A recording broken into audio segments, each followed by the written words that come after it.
Free bus పెట్టిన తర్వాత auto డ్రైవర్లు ఇబ్బంది పడుతున్నారని చెప్పి ఎవరెవరైతే ఫీల్ అవుతున్నారో మీరు అంత కంగారు పడిన పని లేదు, అంత మీరు వరి అవ్వాల్సిన పని లేదు. చిన్న చిట్టక ఉంది, ఆ చిట్టక చెప్తున్నా, అది పాటించండి. ఆటో డ్రైవర్లకి మీ వంతుగా ఎంతో సహాయం చేసి ఉంటుంది. మీ ఎవరెవరైతే ఫ్రీ బస్ పెడితే ఆటో డ్రైవర్లు ఇబ్బంది పడుతున్నారని చెప్పి ఎవరెవరు ఫీల్ అవుతున్నారా, నేను చెప్పే చిన్న చిట్టక మీరు పాటించండి. మీ వల్ల నిజంగా ఆటో డ్రైవర్లకి ఎంతో కొంత మేలు జరుగుతుంది.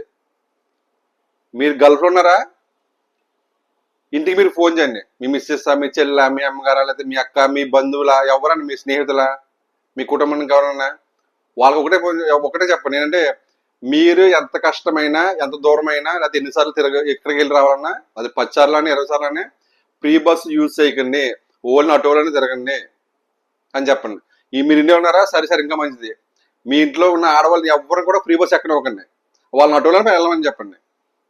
ఆటో డ్రైవర్ల కోసం మీరు అంత బాధపడినప్పుడు, వాళ్ళ నష్టం కలిగిందని మీరు అంత బాధపడినప్పుడు మీ వంతు సహాయంగా చేయండి. ఏంటి, ఫ్రీ బస్ ఎక్కనివ్వద్దు మీ ఇంట్లో ఆడవాళ్ళని, వాళ్ళని ఆటోలో వెళ్ళమని చెప్పండి. అది ఎంత దూరమైనా సరే.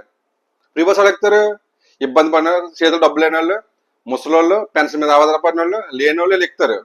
ఒకవేళ గర్ల్ ఫ్రెండ్ ఉంటారు కదా, మీరు రూపాయి సంపాదించి పంపుతారు ఇంటికి, మీరు ఎక్కించుకోండి. మీకు నిజంగా చెప్తాను, ఆటో డ్రైవర్ల మీద మీకు అంత ప్రేమ ఉన్నప్పుడు మీ ఇంట్లో ఆడవాళ్ళని ఫ్రీ బస్ ఎక్కనివ్వకండి, ఆటో వాళ్ళని పంపించండి. ఎంత దూరం ఆటో వాళ్ళని వెళ్ళమని, ఆటోలో వెళ్ళమని చెప్పండి. ఎంత దూరమైనా సరే, 10 సార్లు 20 సార్లు అని, ఇంకెక్కడ వెళ్ళాలని, హాస్పిటల్కి వెళ్ళాలని, ఎక్కడికి వెళ్ళాలని ఆటో కట్టించి వెళ్ళమని చెప్పండి.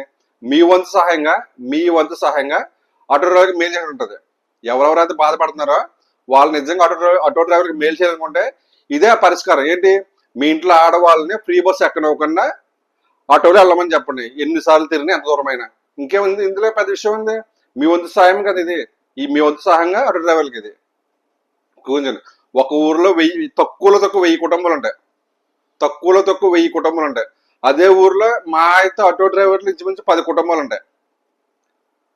ఇప్పుడు పెట్టిన పథకం 1000 కుటుంబాలకే, 1000 కుటుంబాల తరఫున ఆలోచించారా ప్రభుత్వం అనేది, 10 కుటుంబాల తరఫున ఆలోచించారా? ఒకవేళ సపోజ్ నిజంగా అనుకుందాం, నిజంగా ఆటో డ్రైవర్లు ఇబ్బంది పడుతున్నారని చెప్పి బస్సు తీసేశారు, ఫ్రీ బస్ తీసేశారు. ఈ బతకనిస్తారా ఈ కూటమి ప్రభుత్వాన్ని? అతను ఉన్నిస్తారా? ఏమంటారంటే, పెట్టిన ఫ్రీ బస్ పథకం తీసేశారు, ఆడవాళ్ళకి అన్యాయం చేశారని చెప్పి మళ్ళీ మీరు అంటారు. ఎవరైతే ఇప్పుడు ఫ్రీ బస్ పెడితే ఆటో డ్రైవర్లకు అన్యాయం చేస్తుందని చెప్పి ఎవరన్నారా?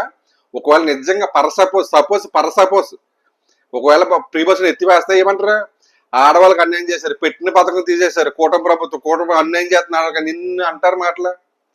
ప్రభుత్వం అనేది పెట్టిన పథకం కదా, న్యాయమైన పథకం, పెట్టిన పథకం తీయడం ఎవరి వల్ల కాదు. నిజం చెప్పి మీరు ఎవరైనా బాధపడితే కనుక, ఆటో డ్రైవర్ల ప్రేమ ఉంటే కనుక, మీ ఇంట్లో ఆడవాళ్ళని ఆటోలో వెళ్ళమని చెప్పండి, ఫ్రీ బస్ ఎక్కదని చెప్పండి. ఇంతకు మించి పరిష్కారం అంటే ఏమి ఉండదు. ఇది ది బెస్ట్ పరిష్కారం.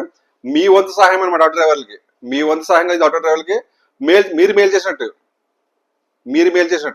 ఒక గ్రామంలో 1000 కుటుంబాలు ఉంటాయి. 1000 కుటుంబాలకి 10 ఇంచుమించి 10 ఆటోలు ఉంటాయి ఆ ఊర్లో. 10 కూడా ఉండవు, ఒకవేళ ఉండొచ్చు 10 ఉంటాయి. ప్రభుత్వం అనేది 990 కుటుంబాలకు ఆలోచింటుందా, లేకపోతే 10 కుటుంబాలకు ఆలోచింటుందా? ఈ 10 కుటుంబాలకు ఏ విధంగా ఆలోచించాలో ఆ విధంగా ఆలోచించదు. 999 కుటుంబాలకు ఏ విధంగా ఆలోచించాలో ఆ విధంగా ఆలోచించదు. ఓకేనా? ఎవరెవరైతే మీరు ఎంత ఫీల్ అవుతున్నారో, ఆటో డ్రైవర్ల కోసం బాధపడుతున్నారో, మీ ఇంట్లో ఆడవాళ్ళని ఆటోలో పంపించండి. ఇదే పరిష్కారం, ఇంతకుమించి పరిష్కారం ఉండదా? మీ వంతు సహాయం అనమాట ఇది. ఇది మీ వంతు సహాయం ఆటో డ్రైవర్లకి. ఫ్రీ బస్ అస్సలు ఎక్కడోకండి. మీ ఇంట్లో ఆడవాళ్ళని ఎంత దూరమైనా, ఎన్నిసార్లు తిరగని ఆటోలో వెళ్ళమని చెప్పండి. మీ వంతు సహాయంగా ఆటో బ్రదర్స్కి మేలు జరుగుతుంది.